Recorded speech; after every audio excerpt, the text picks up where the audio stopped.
This has happened to you. You were standing still, sitting perhaps, or lying in the dark, wide awake. There was no wind. The window was closed. The room temperature hadn't changed. And then, without warning, without cause, without explanation, a wave of cold swept through your body from the inside out. It wasn't the kind of cold you feel when you open the refrigerator. It wasn't the shiver that appears when you hear a beautiful song. It was different. It was deep. It was silent. It was as if something that has no name had passed through you, and it passed so quickly that you almost doubted it happened. You looked around. No one was there. Nothing had changed, but something inside you knew, with a strange, almost unsettling certainty, that that moment was not random, that cold did not come from the environment. Medicine has an explanation for this. We are going to talk about that explanation, and then we are going to talk about why it isn't enough. Because there is a text over 2,000 years old, a text that was buried, forgotten, rediscovered, translated in secret, copied by hand by monks who did not fully understand what they were copying. A text that, in the 13th treatise, in the chapter that speaks about the nature of the monad, describes with disconcerting precision exactly what you felt. It calls it the Monadic Contact Response. And it says, it is not an event of the body, it is an event of the pneuma. Stay here, because what this text describes will change the way you understand what is happening to you.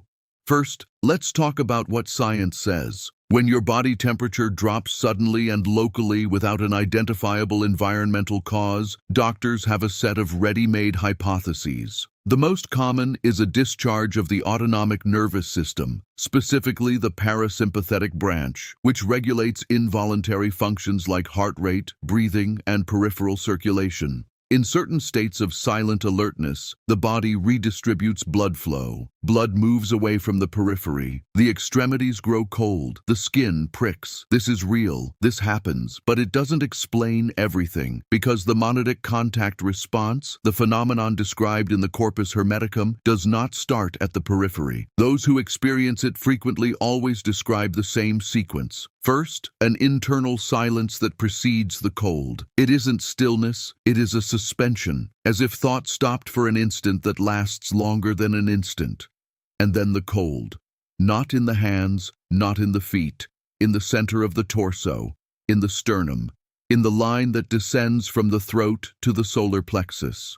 Physiologists would say this is a manifestation of the vagus nerve, the largest nerve of the autonomic nervous system, which runs exactly that path. And, in a way, they are right, except the vagus nerve does not explain the silence that comes before. Science explains the mechanism. It does not explain the trigger. And the Corpus Hermeticum begins exactly where science stops. To understand what this text says, you need to understand what it is. The Corpus Hermeticum is not a book, it is a collection. 17 treatises, some say 18 because there is a disputed fragment whose source number was never confirmed, written in coined Greek and copied in Coptic, circulating in Hellenistic Egypt between the 1st and 3rd centuries of the Christian era. But the tradition they record is older, much older. The name attributed to the author is Hermes Trismegistus, Hermes the thrice great. The Egyptians called him Thoth, the scribe of the gods, the guardian of the knowledge that existed before creation. The Greeks merged this archetype with Hermes, the messenger. And when the two cultures collided in Ptolemaic Egypt, the result was a tradition that did not completely belong to either, and that preserved concepts that both would have destroyed if they had fully understood what they were transmitting.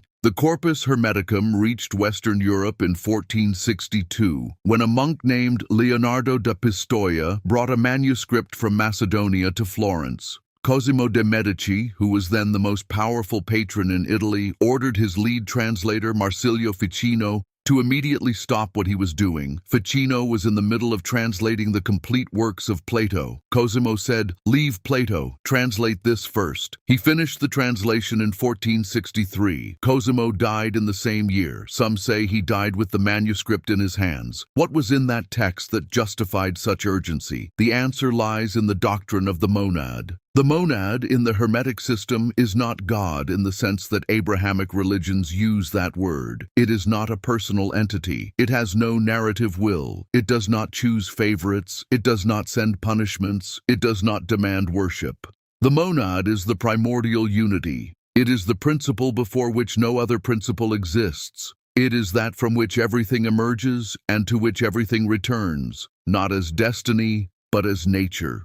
The Corpus Hermeticum describes the monad in the first treatise, the Poimandres, with an image that sticks in the memory, a light that does not illuminate, because there is no darkness for it to pass through, a light that simply is. And from this light, from this absolute unity, emerges the nous, the divine mind. And from the nous emerges the logos, the word that orders. And from the logos emerges the sensible world, including the human body. But here is the point that most people miss when they read the Corpus Hermeticum for the first time. The human being, according to this tradition, is not just a product of this process of descending emanation. The human being is the only being in the cosmos that carries within itself both the material and the divine, both the hyal, matter, and the pneuma, the luminous breath that is of the same substance as the nous. And this is not a metaphor. The text is specific about this.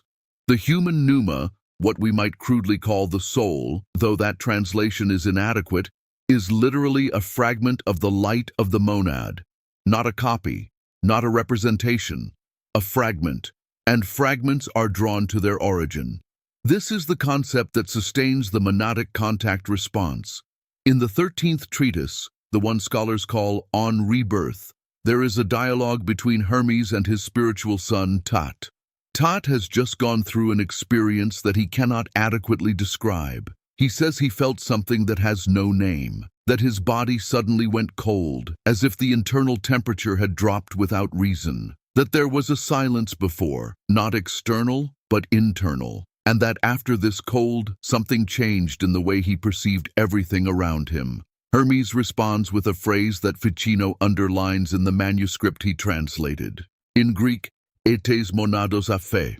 In Latin, Ficino translates it as tactus monadis, contact of the monad. Hermes tells Tat, what you felt was the pneuma in you recognizing the frequency of the monad. The body cools because the pneuma for an instant withdraws its attention from the work of maintaining the heat of matter. It isn't the body that failed, it is the pneuma that woke up. He calls this moment the contact response. And he says it does not happen to everyone. He says specifically, and this is what makes this passage so strange, that it only happens to those whose pneuma still holds the memory of its origin, those who, for reasons Hermes himself declares he cannot fully explain, have not lost the ability to recognize the signal from the source. Are you feeling the weight of that statement? Because what this text has been saying for 2,000 years is that the sudden drop in temperature you felt in silence was not your nervous system discharging. It was the fragment of light inside you recognizing something. And now the question you need to ask is, what exactly did it recognize? To answer that, we need to go deeper into Hermetic cosmology. We need to talk about what the Corpus Hermeticum calls tonos, the tension. The cosmos, according to this tradition, is in a state of constant tension between two poles, the monad, unity, luminosity, silence, and the hyal, matter, multiplicity, noise. The human being exists exactly at the point where this tension is most intense. The body is hyal, the pneuma is monad, and life, in the Hermetic sense, is the experience of this field of tension. In most people, most of the time, the pole of hyal dominates, not because it is stronger. The text is explicit in saying that the monad is the fundamental reality and matter is derivative, but because matter is noisy, matter demands constant attention, hunger, pain, desire, fear. These are not moral weaknesses. They are the nature of matter operating according to its function. Matter wants to persist. Matter wants to reproduce. And for that, it needs the attention of the pneuma, so the pneuma stays busy. But there are moments, and the 13th treatise catalogues these moments with surprising specificity, in which the demand of matter suddenly diminishes. Not because something external changed, but because something in the internal state of the human being created, for an instant, what Hermes calls kenosis pneumatic, the emptying of the pneuma. This emptying is not empty in the sense of absence. It is empty in the sense of receptivity. It is the same concept that the Buddhists call sunyata, that Christian contemplatives call apophasis, that Sufis call fana. Traditions that never touched reached the same point. There exists a state of interior receptivity so complete that something beyond the individual can, for an instant, make contact. And when that contact happens, the Corpus Hermeticum says, the body records it. The body records it as cold. Why cold specifically? This is the question the Hermetic commentators of the Renaissance never fully answered. Ficino attempts a physiological explanation. He says the light of the monad is a cold light, different from the heat of the physical sun, and that the body responds to it as it would respond to an amplified lunar light. It is a beautiful image, but it isn't convincing as an explanation. The most satisfactory answer appears in a later text, the Asclepius, which is part of the expanded Hermetic corpus but not of the 17 canonical treatises. In it, Hermes explains that the heat of the human body is generated by the attention of the pneuma to matter. The pneuma, in inhabiting the body, maintains an active tension that produces what we call body temperature. When, for an instant, the pneuma withdraws this attention, when the pneuma looks, so to speak, toward the monad instead of toward matter, the heat diminishes. Not because the pneuma left the body, but because it reoriented itself. It is the difference between a hand that clenches and a hand that opens. The hand is still the same hand, but the state changes, and the body feels this change as a drop in temperature. Now here is the detail that will make you rethink every time you felt this. The Corpus Hermeticum says the intensity of the cold is proportional to the distance the pneuma travels in the reorientation. Not physical distance, distance of state. The more deeply the pneuma can move toward the frequency of the monad, the more pronounced is the drop in temperature the body records. What does this mean in practice? It means that the cold that lasts only an instant is different from the cold that lasts several seconds. That the cold that affects only the surface of the skin is different from the cold that you feel coming from inside the sternum. That there are degrees to this experience, and that these degrees are informative. Let's talk about the degrees, because the 13th treatise is very specific about this. Hermes describes 4 levels of the Monadic Contact Response. The first level is what he calls epiphania, the appearance. It is the superficial shiver, the cold that passes through the skin without entering. It is the pneuma recognizing the signal of the monad, but without the capacity or space to respond fully. This happens, according to the text, when the person is in a state of internal agitation, not necessarily anxious in the clinical sense, but busy, with thoughts, with worries, with plans. The pneuma catches the signal, it trembles slightly, and goes back to its work. Most people live all the time at this first level without knowing it. The second level is penetrasis, the penetration. It is the cold you feel coming from within, which starts in the center of the torso, which lasts more than a second. This indicates that the pneuma managed, even if momentarily, to move its attention more completely. The contact was deeper. And normally, the text observes this level is accompanied by a sense of unusual clarity, not euphoria. Clarity, as if a filter had been removed from perception for a few moments. Have you had this? That moment when the cold passes and you look at the room around you and everything seems slightly sharper, more present, as if you were seeing things for the first time, but without the novelty of something unknown, more like the recognition of something that was always there? This is the second level. The third level is metabasis, the transformation. Here the cold is not just felt, it is permanent for a brief period. It can last minutes, and it comes with a sensation that Hermes describes with a word that translators struggle to carry over. Gnorisis aporetos, the ineffable recognition, the knowledge of something that cannot be said, but that the pneuma recognizes as being more true than anything the rational mind has produced until that moment. The text says, "Do not try to name what you felt at the third level. Because naming is a function of the logos, which is a secondary emanation. What you touched is above the logos. The name destroys the contact. And there is a fourth level, which the text mentions only briefly, and says that whoever experiences it rarely manages to talk about it coherently afterward. Hermes calls it henosis, the union, and he says only, the body does not cool down, the body stops. Now we must talk about something that the Corpus Hermeticum raises and that most people who discuss this tradition completely ignore. The text makes a very precise distinction between the Monadic Contact Response and what it calls pseudepiphania, the false appearance.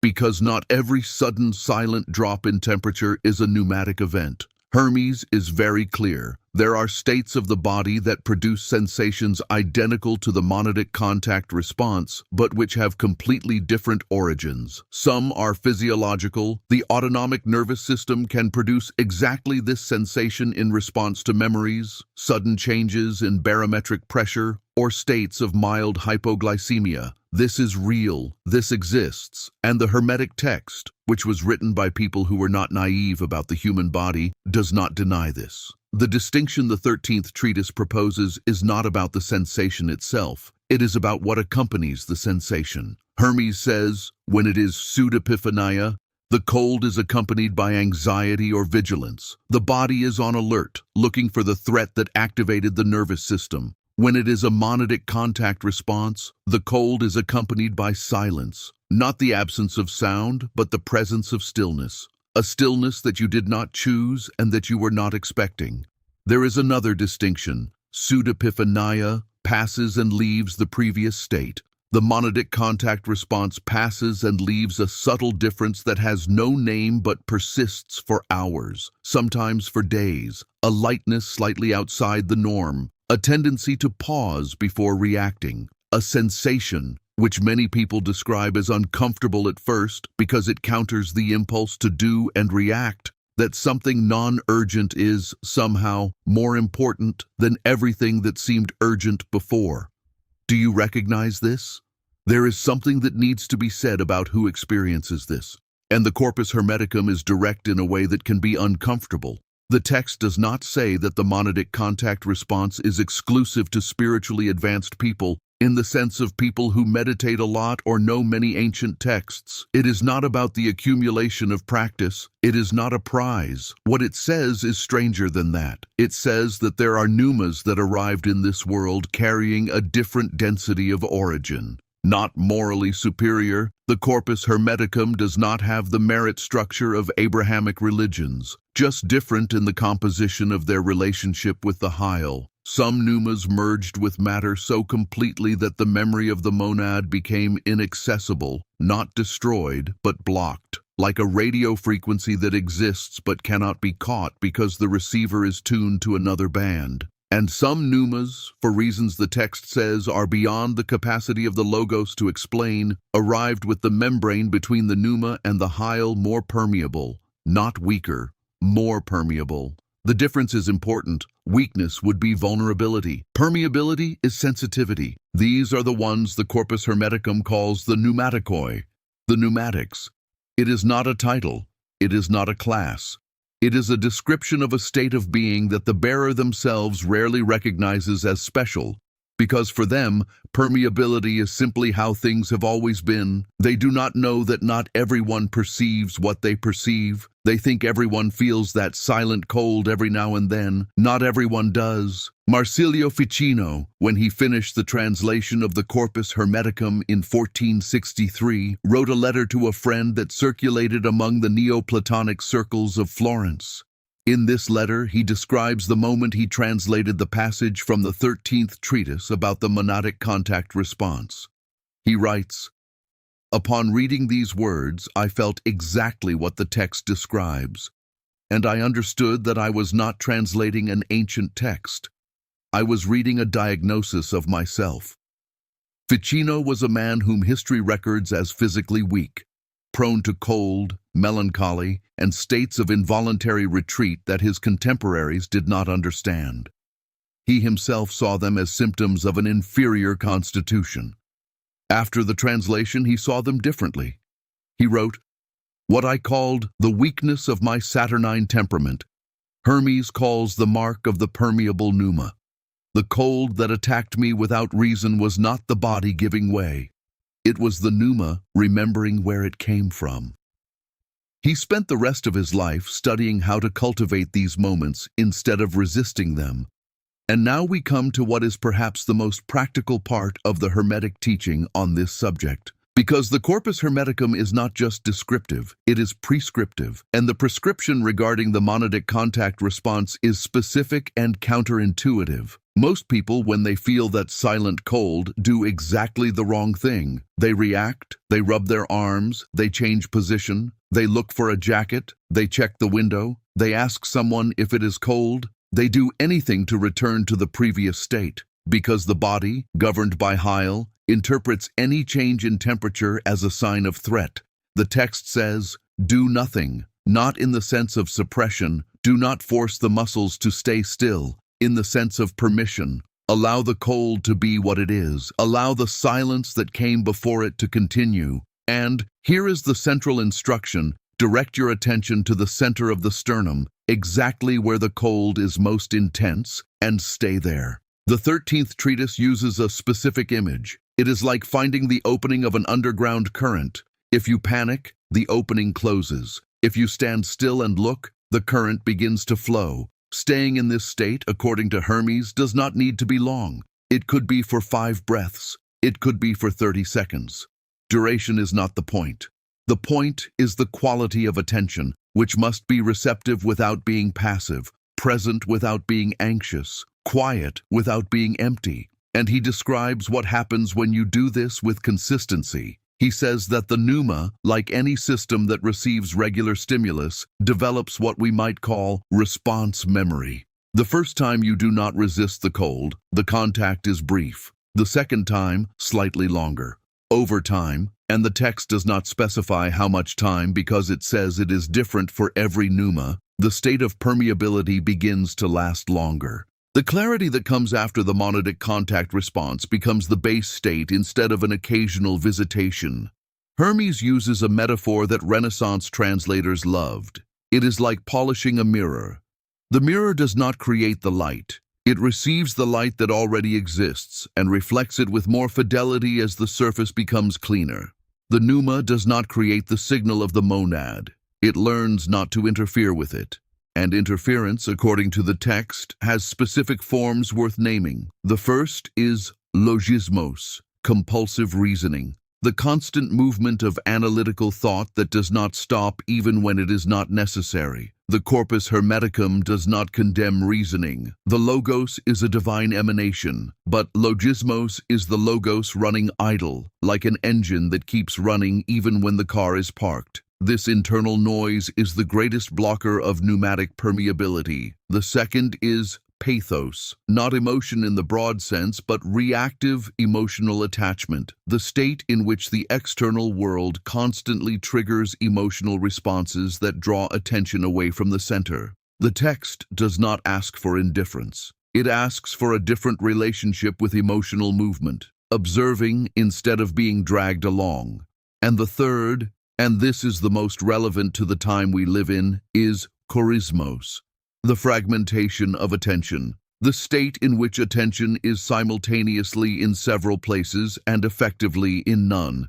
The 13th treatise was written in a time when the greatest risk of chorismos was the marketplace, politics, or the theater. But the principle is exactly the same. Fragmented attention cannot receive the signal of the monad because it lacks sufficient depth. It is a surface with many grooves. It reflects in pieces, never in wholeness. There is an aspect of the Hermetic teaching on the monadic contact response that almost no modern translation preserves adequately, and which is perhaps the most disturbing to the contemporary mindset. The text makes a claim about time. It says that the monadic contact response does not happen randomly. It is not a fluctuation of the nervous system without a pattern. It happens at specific moments that the pneuma recognizes as windows, moments in which the tension between the monad and the Heil fluctuates in a way that permeability temporarily increases for all pneumatics simultaneously. The text uses the word kairos,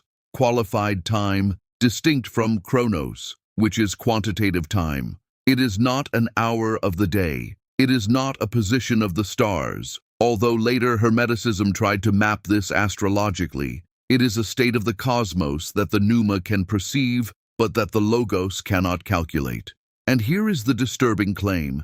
Hermes says that these open window moments have been becoming more frequent, not progressively, in a straight line, in waves, with periods of high frequency followed by periods of quiet. And he states, without providing the mechanism by which he knows this, that there is a period of especially open windows approaching with an intensity that the history of humanity has not yet recorded. He does not say when. The text has no apocalyptic date, no catastrophism. It simply says that the pneumatics of this specific period will feel the monadic contact response with a frequency and intensity that will, as time advances, become impossible to ignore or rationalize. And that the preparation for this period is not the accumulation of knowledge, it is the removal of interference. Let's talk about what all this means concretely. If you have made it this far, it is likely that it is not the first time that silent cold has happened to you. It is likely that there is a part of you that has always known, with that unsettling certainty that has no logical argument but is more solid than most logical arguments, that that moment was not ordinary. The Corpus Hermeticum is not asking you to abandon what medicine says. Medicine is right about the mechanism. Be mindful of your body. If the drop in temperature is accompanied by physical symptoms, dizziness, pain, shortness of breath, palpitations, that is the body asking for attention and deserves attention.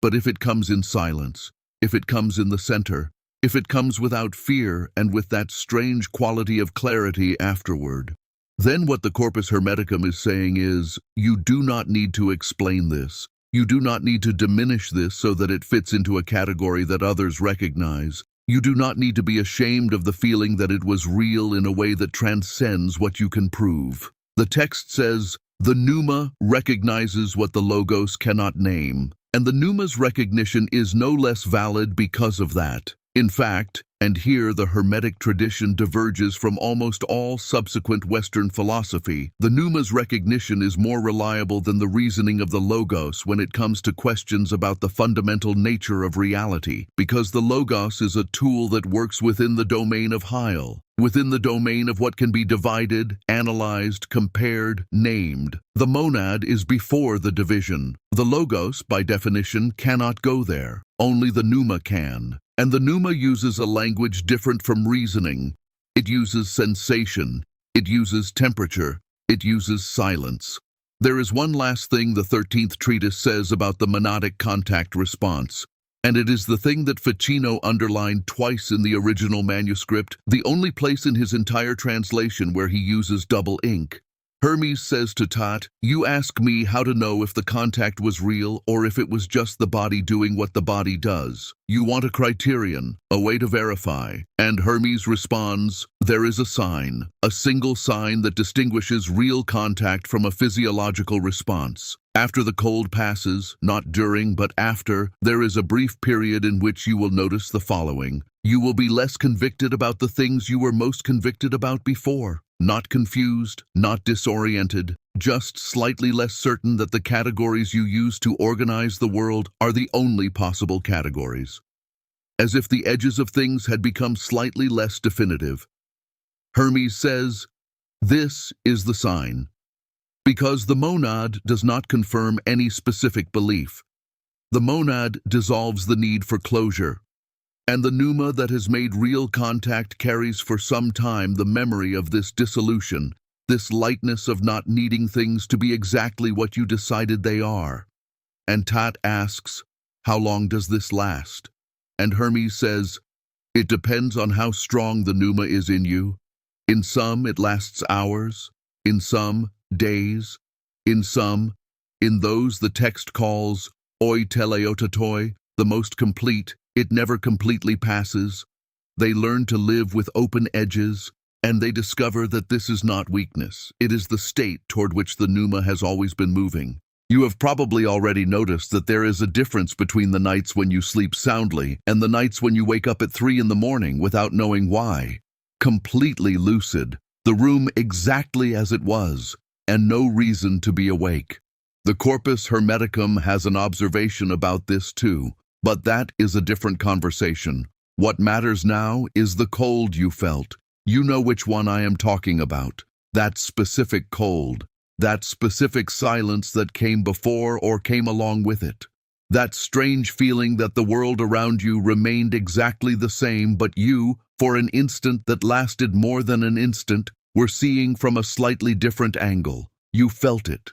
The Corpus Hermeticum says that you were not visited by something external, that it was not an entity, it was not a supernatural sign in the popular sense of the word. It was you. It was the pneuma in you, the fragment of light that has no origin in the sensible world, remembering for a moment where it came from, and remembering that the sensible world, with all its intensity and urgency and beauty and pain, is not the totality of what exists. It is one of the surfaces of what exists, and you are capable of perceiving the others. Not everyone is. You are.